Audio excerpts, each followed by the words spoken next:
Hey all you cool crooks and killers, welcome back to True Crime Now, your number one source on the internet for true crime videos. So as far as we know, the law is the law, right? Well, not always. Several loopholes exist that criminals take advantage of all the time. Sometimes the criminals aren't even aware of the loopholes until they need to use them. Most of the time, the loopholes exist because of poor wording in a law or bizarre situations that may go overlooked until they actually happen. Today, we are looking at 5 times legal loopholes helped criminals. Number 5. The Zone of Death. There is a theoretical legal loophole to murder in the US that many don't know about, and luckily, it has never been tested.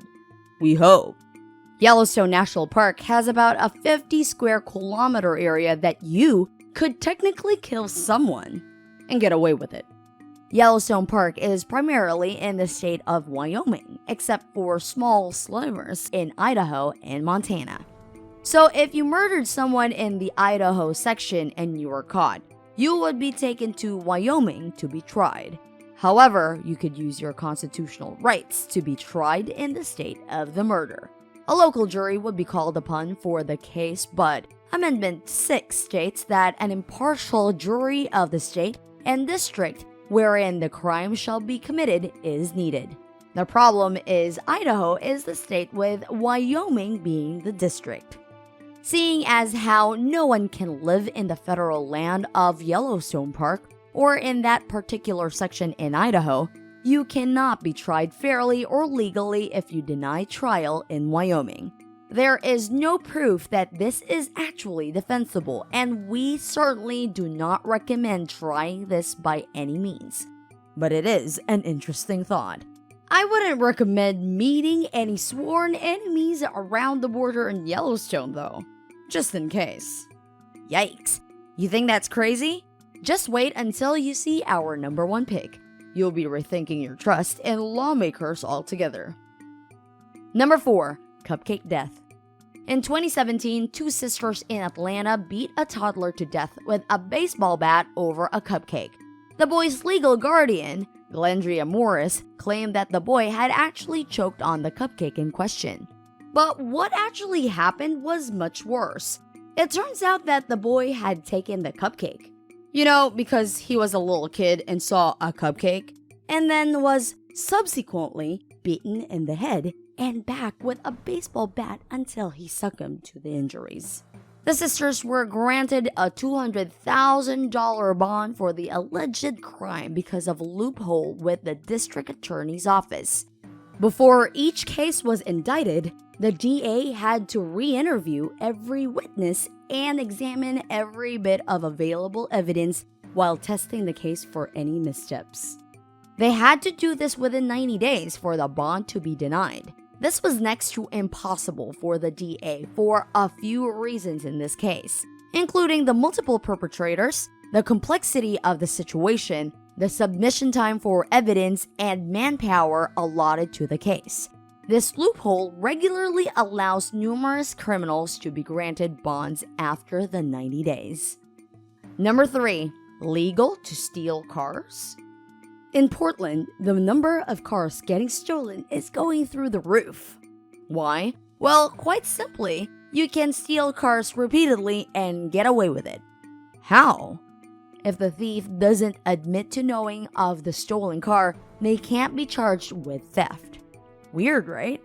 Older car models are the preferred cars to steal because it's easier and it happens in basically every neighborhood. The amount of proof that the district attorney needs to prosecute the thieves is more than they could ever get, and it's often not worth the effort since it likely won't lead to an arrest. Without proving that the person driving the car knew it was stolen, even if it is reported stolen, they have to let the thief go. This is where the loophole fails the victim. Now, the criminal knows that all they have to do is deny knowing that the car was stolen, and they get to leave. And just go get another car, I guess. And another. And another. What do you think of our countdown list so far? We hope you're not getting any ideas. Let us know in the comments if you know of any weird loopholes that help criminals get away with crimes. Number 2. Thieving police. Hey, we never said the loopholes couldn't help law enforcement too. Unfortunately for this countdown, that means the officers are also the criminals. When Ewa and Saso were pulled over by police in February 2016, they had no idea what was about to happen. The police seized $53,000 in cash from Ewa's car. They labeled the money as drug proceeds and were able to immediately seize it under the civil asset forfeiture law, which allows police to seize any property they believe to be involved in criminal activity. They don't even have to prove a crime has been committed. There is a huge catch to this story, though. You see, Ewa is the tour manager for a Christian rock band. The money in the car had been raised by Saso and Ewa for an orphanage in Thailand and a Christian college in Burma. Thankfully, after public outcry and the media pushing the police to fix the situation, the money was returned to its rightful place. Interesting side note, 2014 was a profitable year for authorities under this law. Police seized over $5 billion worth of assets. For comparison, burglars only took in about $3.5 billion according to the Institute of Justice. Who are the real thieves here? Alright you guys, are you ready for number 1? Because we aren't sure we are. Make sure to like and subscribe if you like our channel for more true crime videos. Number 1. Legal necrophilia? Are you ready for this crazy loophole? Not after reading that title. In some states, it is not technically considered illegal to have sexual relations with a corpse. Yep, you heard that right. Necrophilia isn't illegal in several of the states in the US. Take this case, for example. In 2006, 3 men were accused of going into a cemetery in Wisconsin to dig up the corpse of Laura Tennyson's body with malintent. Nicholas and Alexander Grunk, with their friend Dustin Radke, were caught by deputies after someone reported suspicious activity on September 2nd, 5 days after Laura had died. Now, this is disgusting, and obviously the men were arrested and had their day in court. However, the judge dismissed the case as there was no current Wisconsin law forbidding necrophilia. They were charged with the lesser crimes of damage to property and attempting to break into a burial vault.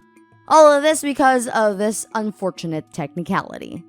A corpse is not classified as a human anymore, so in Wisconsin, the law does not protect it against sexual assault.